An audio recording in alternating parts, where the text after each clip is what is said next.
Bonjour, bonjour, c'est Marwan avec vous. Je suis de retour, je suis certifié Microsoft Windows Server 2012 et SQL Server 2012.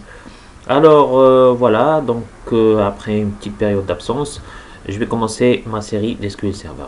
Alors aujourd'hui, on va entamer l'installation de SQL Server 2012. Bien sûr, on va voir les prérequis, on va voir en fait donc une vue générale. Juste pour info, l'installation d'SQL Server, c'est très simple. C'est comme on dit le terme en anglais, c'est straightforward. Donc retenez ce terme, straightforward, c'est-à-dire simple et direct. Donc l'installation est simple et directe, ça ne demande pas beaucoup de configuration. Alors avant de lancer l'installation, bien sûr, on va voir un petit peu une présentation de SQL Server 2012, les éditions qui existent. Voilà. Ok, alors les éditions. Les éditions, on a pour SQL Server 2012, bien sûr, il y avait les versions précédentes. Il y avait la version la plus connue avant SQL Server 2012, c'est bien sûr SQL Server 2008, qui sont les deux versions les plus évoluées, qui ont intégré les outils pour le business intelligence. Parce que comme aujourd'hui, vous savez, donc le business intelligence, c'est une tendance qui connaît beaucoup de succès, surtout qu'au niveau des analyses, c'est beaucoup plus efficace et direct. Alors c'est pour ça que maintenant SQL Server 2012 bien sûr a introduit les outils de business intelligence beaucoup plus évolués. Mais on ne va pas trop rentrer dans les détails. Ce qui nous intéresse surtout, c'est le database engine, c'est-à-dire le moteur de base de données. C'est surtout ça, c'est qu'on doit savoir d'abord manipuler notre base de données, donc bien sûr via les requêtes TSQL et tout, le langage TSQL. Donc une fois qu'on manipule notre base de données, qu'on sait comment faire les requêtes, comment faire le select, l'insert, le delete, l'update, comment créer des tables, là donc via bien sûr le langage TSQL, là après on va donc connaître bien sûr l'administration et des outils plus évolués comme les outils de business intelligence. Alors pour les éditions SQL Server 2012, alors les éditions qu'on a, c'est Parallel Data Warehouse, Enterprise Edition, Business Intelligence Edition, Standard Edition, Express Edition qui est une édition gratuite qui peut s'installer sur différents OS, notamment les OS clients comme Windows 7 ou Windows Vista, Compact Edition, Developer Edition, Web Edition et SQL Azure Edition. Alors, nous, quand on va lancer l'installation, on va utiliser une version d'évaluation qui contient l'édition normalement Enterprise. La version d'évaluation est téléchargeable sur le net. Alors ça, c'est les différentes éditions qu'on a pour SQL Server 2012. Comme j'ai dit, l'Express Edition est une édition qui est gratuite, que vous pouvez la télécharger gratuitement et l'installer sur votre machine client. Pardon, sur votre machine client comme Windows 7 ou Windows Vista. Mais pour les autres éditions Enterprise Business Intelligence, il est recommandé de les installer sur des serveurs, sur des Windows Server 2012 ou Windows Server 2008. Mais c'est plus recommandé puisque c'est SQL Server 2012 qui est une architecture 64. Il est recommandé de l'installer pour Windows Server 2012. Ok. Alors l'architecture SQL Server que je vais pas on va pas trop tarder dessus, mais c'est juste que vous connaissiez c'est quoi, comment fonctionne en fait SQL Server. Alors comment ça fonctionne? C'est tout simple. Alors l'utilisateur, quand il fait une requête, c'est query execution. Donc query execution, c'est-à-dire il va passer par une requête, comme par exemple select, insert, delete, update, create table, tout ce qui est DDML ou DDL language, donc on va pas trop rentrer dessus, mais donc c'est des requêtes. Après, après le query execution, bien sûr, donc query execution va passer vers la deuxième couche qui est storage engine. Storage engine, c'est-à-dire que c'est là où il y a les données, physiquement les données, c'est-à-dire que les données de type integer, char, varchar, donc tous les types de données qu'on va faire donc sortir pour notre exécution. Et puis bien sûr l'SQL OS pour afficher en fait notre requête. D'accord? Et bien sûr, c'est ça en fait le principe de base des SQL Server, donc c'est-à-dire on est utilisateur, soit un utilisateur client, donc on passe par une application. Donc on passe par une application, ça passe par un programme qui traduit cette application en langage qui est compris par l'SQLOS et ce qu'on appelle le snack. Donc une fois que c'est traduit par l'SQLOS, donc c'est bien sûr ça. Cette requête là, elle extorque ou bien elle retire les données à partir de la base de données Storage Engine ou Database Engine. Donc ça c'est en fait l'architecture simple et commune pour l'architecture SQL Server. Alors les prérequis software. Les prérequis software, comme j'ai dit, donc il est recommandé d'installer SQL Server sur le Windows Server 2012. D'accord? Il est recommandé. Mais on peut les installer sur Windows 7 avec des restrictions quand même. Windows Vista aussi. On peut les installer sur Windows Server 2008 aussi. Mais moi, ce que je vous recommande, bien sûr, si vous voulez utiliser pour les tests, vous pouvez utiliser SQL Server Express Edition. Express Edition, vous pouvez l'utiliser pour Windows 7 ou Windows Vista. Il n'y a pas de problème, vous pouvez la télécharger dès maintenant, c'est gratuit. Windows Server 2012, il est préférable qu'on installe dessus des éditions beaucoup plus importantes comme Enterprise Edition ou Business Intelligence Edition. Bien sûr, SQL Server c'est compatible pour les versions 32 et 64 bits, mais de préférence à installer sur les versions 64, c'est-à-dire les versions 64 ou comme pour Windows Server 2012 ou Windows Server 2008 R2 qui sont des versions 64. D'accord? Ça c'est les prérequis software normalement. Aussi, juste pour info, pour les prérequis software, quand on installe SQL Server 2012, vaut mieux avoir les framework.net, sinon lors de l'installation, vaut mieux avoir le PC connecté sur Internet. Parce qu'une fois qu'on lance l'installation de SQL Server 2012, si le PC est connecté sur Internet, il va télécharger automatiquement des prérequis software qui n'existent pas sur votre PC. Parce que s'il n'est pas connecté sur Internet, parfois l'installation plante. Donc, vaut mieux quand on installe SQL Server 2012, donc je le répète, quand on installe SQL Server 2012, surtout sur la plateforme Windows Server 2012, vaut mieux avoir notre serveur connecté sur Internet. Très important, sinon ça risque de planter. D'accord? Alors, ici, bien sûr, les prérequis hardware. Au niveau du SQL Server, ce qui est important au niveau des prérequis, c'est que, bien sûr, on doit avoir un processeur assez puissant. Maintenant, je crois que tous les PC, tous les serveurs ont des processeurs assez puissants pour donc faire pour la rapidité des calculs et la communication avec les mémoires. Bien sûr, il faut des mémoires. Donc, plus on a de mémoire, plus c'est efficace. Par exemple, pour Enterprise Edition, donc Maximum Memory, c'est relié avec Operating System. Maximum l'Operating System, c'est-à-dire de Windows Server 2012. L'édition Business Intelligence, le maximum qu'on peut avoir, c'est 64 Go. 64 Go. Au-delà, on peut pas avoir, donc ça ne peut pas dépasser les 64 Go. Web Edition ou Express Edition, maximum qu'on peut avoir au niveau des mémoires, c'est 1 Go. Donc, d'où l'intérêt que vous pouvez installer Express Edition sur votre machine client. Par contre, Enterprise Edition, vaut mieux avoir des mémoires assez élevées. Bon, on va dire 4, 8 Go, c'est pas mal. 8 Go de mémoire, c'est pas mal pour Enterprise Edition. Mais bon, si on a moins, c'est pas grave. J'ai dit, en fait, maximum à ne pas dépasser. Si on a 64 Go, c'est super. Si on a moins que 64 Go, c'est pas mal. On peut utiliser SQL Server. Si on a plus que 64 Go, par exemple, pour Business Intelligence Edition, ça ne marche pas. Donc, voilà. Donc, de toute façon, les mémoires, donc plus on a de mémoire, plus c'est mieux.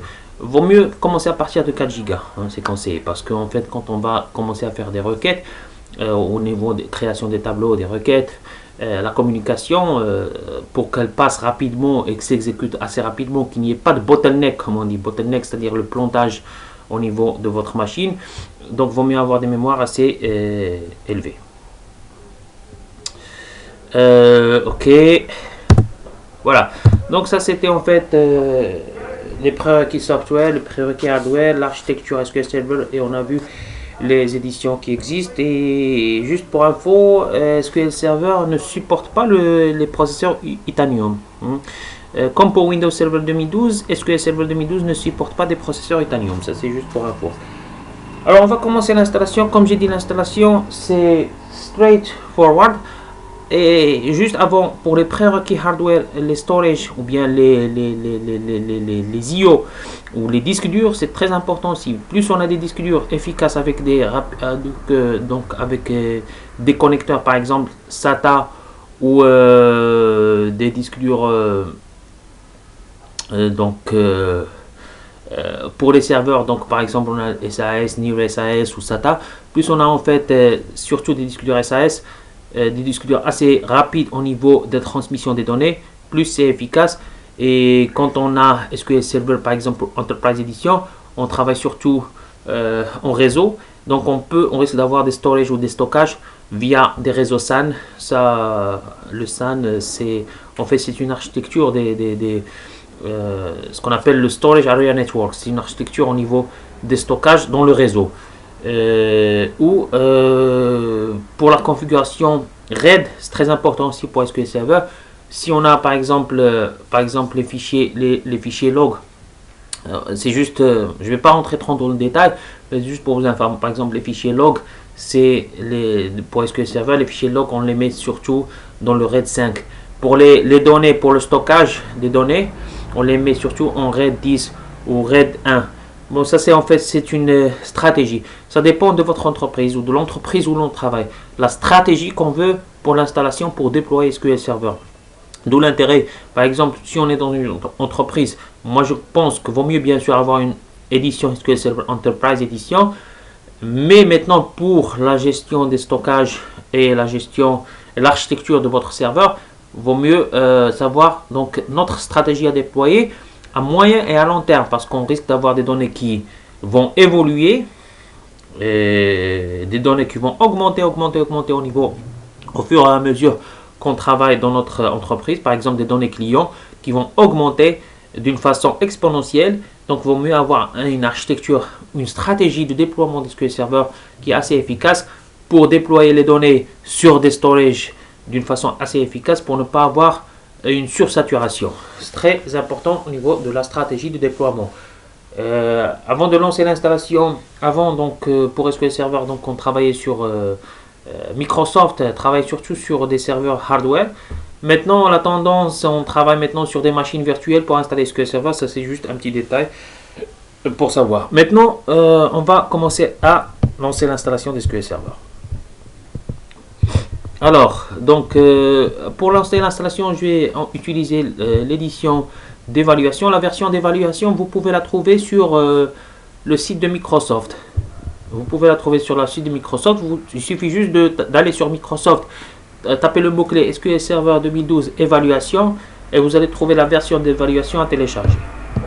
Donc, c'est celle-là. C'est une version ISO. Donc, je l'ai téléchargée et je vais lancer l'installation dessus. Voilà. Alors, la version, donc setup, et voilà, donc vous allez voir, donc on lance l'installation. Donc, please wait while Microsoft SQL Server 2012 setup process.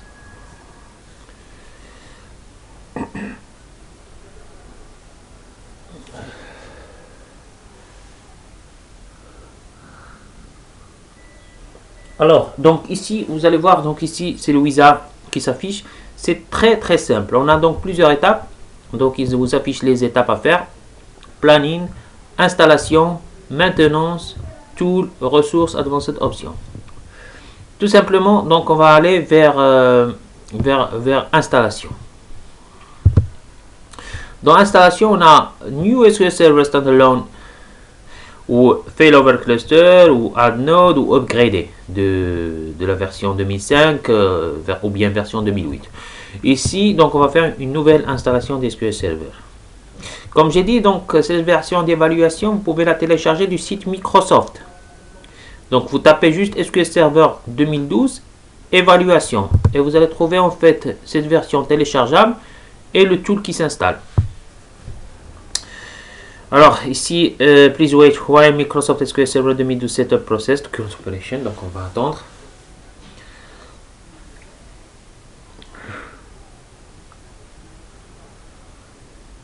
Voilà, donc il vérifie les setup support rules. Opération complete, pass to it, fail 0 warning, skip it. Donc tout est OK. Donc on va faire OK.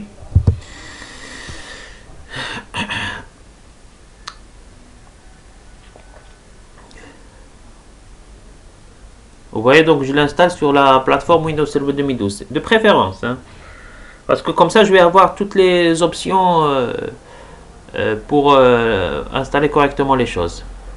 Juste voilà, donc voilà, vous voyez, donc j'ai téléchargé la version d'évaluation, donc voilà, je laisse cette version et je fais next. Bien sûr, vous pouvez lire les licences et termes, mais comme c'est une version d'évaluation, j'ai pas de problème.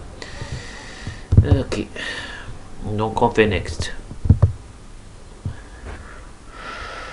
Bien sûr, parce que je suis pas connecté pour le moment sur internet, je fais next. Et j'attends que le voilà, donc install setup file, donc il vérifie.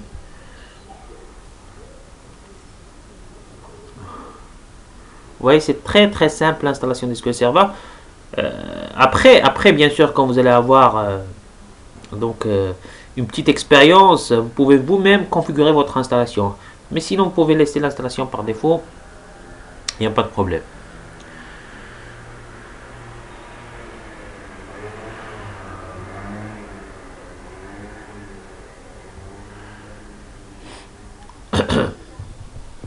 Donc il vérifie, petit moment. Voilà. Donc prochaine fois, après, donc on va commencer à faire, bien sûr, on va travailler sur le langage TSQL et on va travailler sur, on va connaître un petit peu les notions. Petit à petit, vous allez commencer à comprendre les choses. Donc un petit moment. Voilà, donc ici le warning. J'ai en fait tout est bien installé. J'ai le Microsoft.NET Application Security warning. Donc si je fais le warning, donc ici je clique dessus, je vais avoir donc en fait lors de la préinstallation, il vous dit tout ce qui est nécessaire, tout ce qui est warning.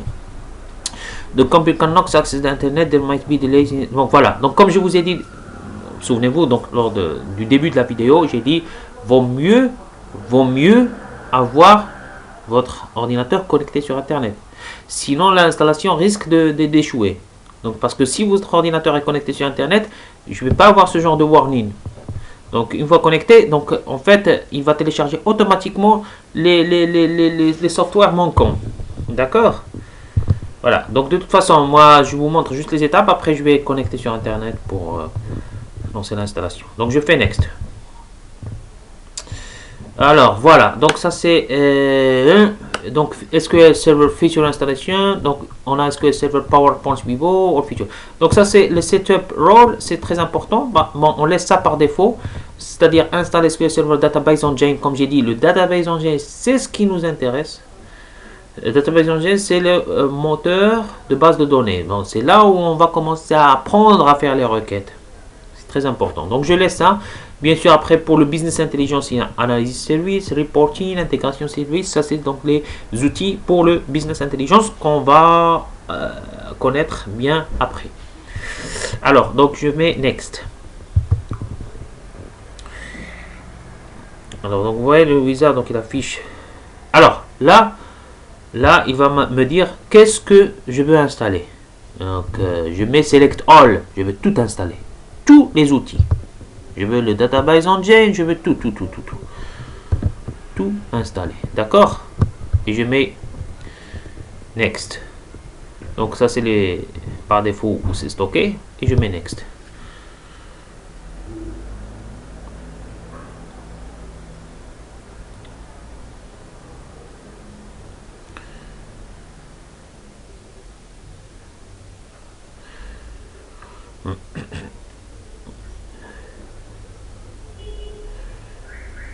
Ok, alors donc je mets encore next, installation rule. Alors les instances, c'est-à-dire au niveau des SQL Server, on peut avoir plusieurs instances, c'est-à-dire les instances, c'est là,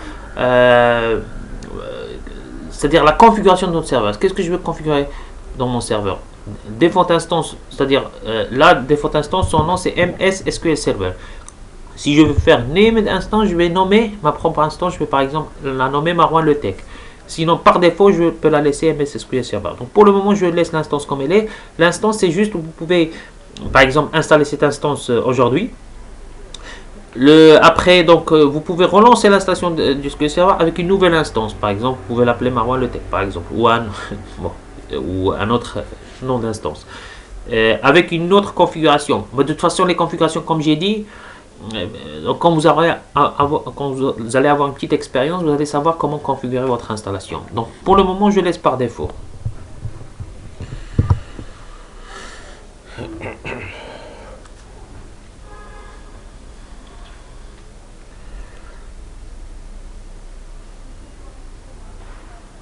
Please wait. Alors, donc ça va venir. Disk space requirement. Ok, donc là, bon, bien sûr, il va te dire les prérequis au niveau des disques. Est-ce que c'est prérequis ou pas? Donc, tout est ok, c'est bon. Next. Donc ici, alors là, les services qui vont s'activer. Donc les services qui vont s'activer, c'est-à-dire que on a, ça c'est tous les services qu'on a, tous les services avec le nom de compte. Par exemple, on a NT-service. Ça c'est en fait le nom de compte des services qui vont s'introduire et des agents qui vont s'activer automatiquement pour faire fonctionner le moteur de base de données. Donc ça, je laisse par défaut aussi.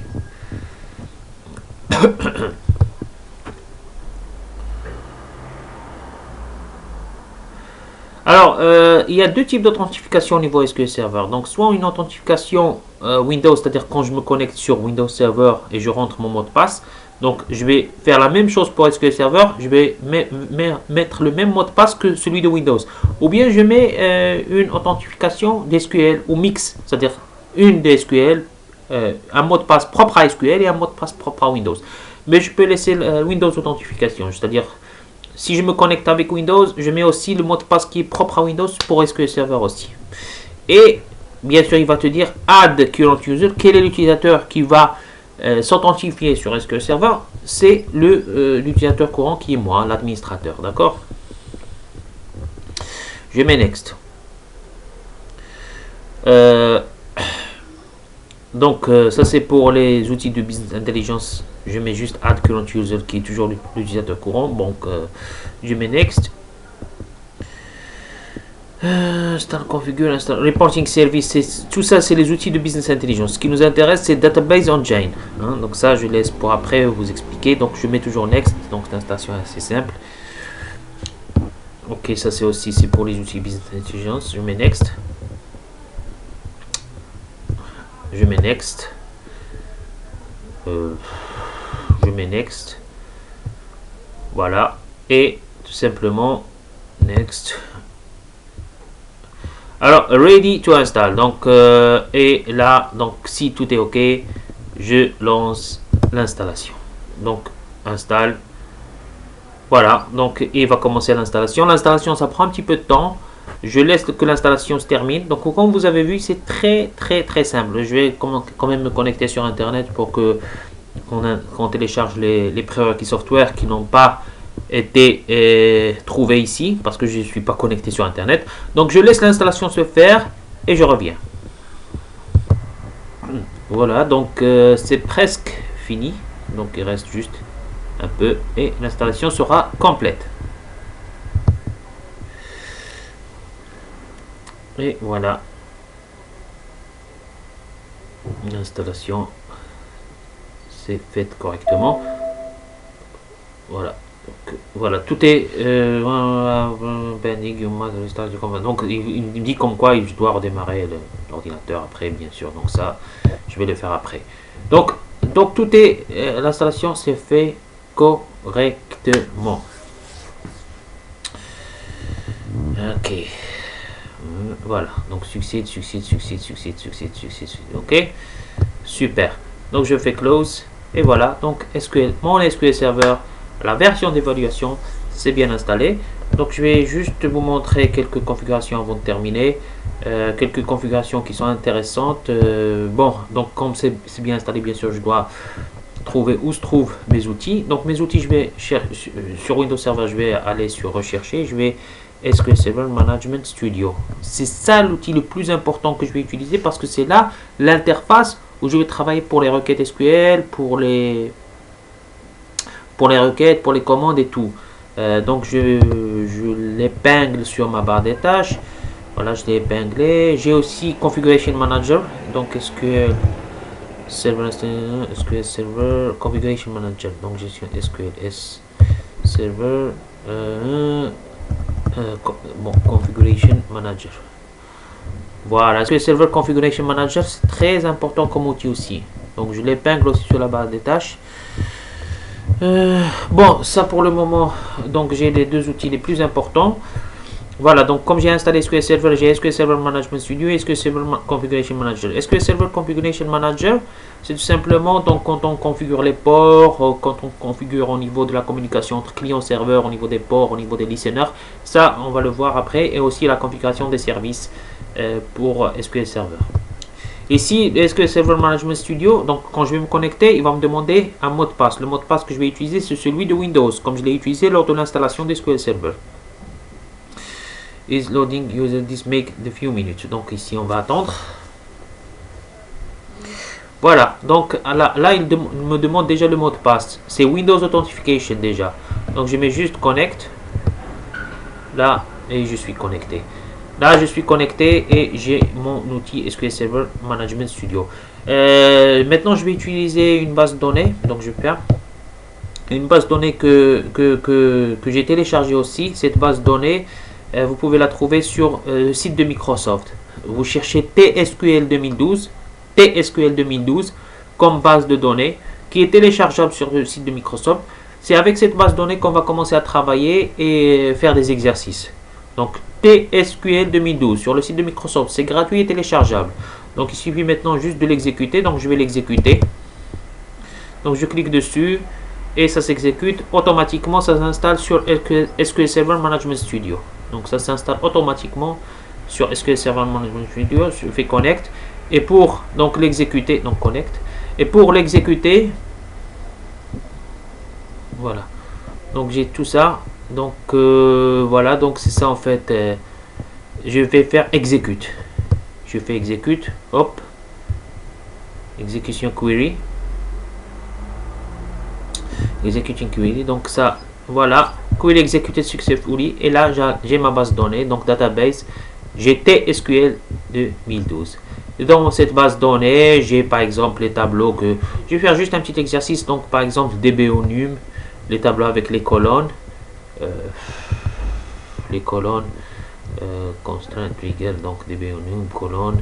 J'ai par exemple HR employé, les colonnes que j'ai au niveau last name. Par exemple, si je fais une nouvelle requête,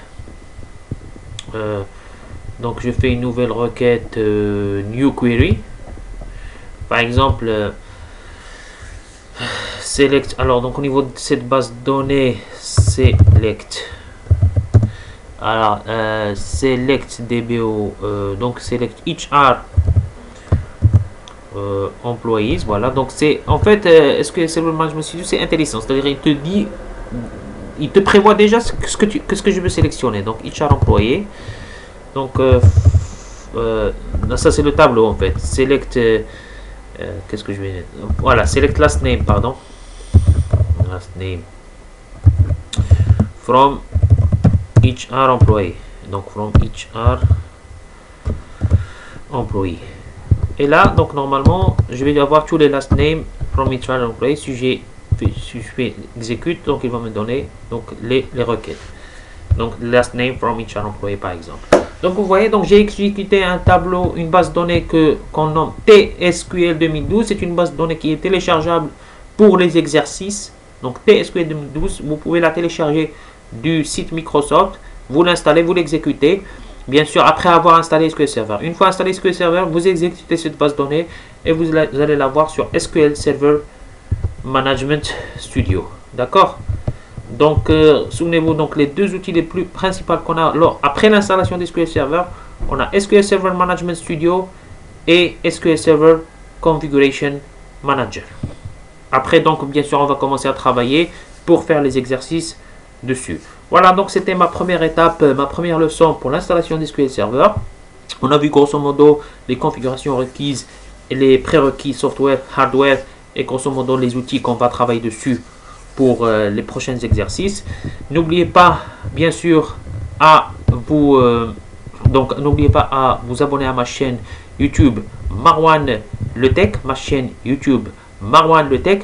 Suivez-moi sur ma page Facebook Marwan Le Geek, parce que c'est très important de me suivre sur ma page Facebook Marwan Le Geek. Vous allez trouver des livres à télécharger, vous allez trouver pas mal d'outils, pas mal de trucs et astuces, de nouveautés sur ma page Facebook Marwan Le Geek. Et même vous allez avoir les vidéos précédentes pour Windows Server 2012. Ceux qui ont raté les versions précédentes, les vidéos précédentes Windows Server 2012, vous pouvez les retrouver sur ma page Facebook Marwan Le Geek, bien sûr, et vous pouvez aussi vous abonner à ma chaîne YouTube Marwan Le Tech.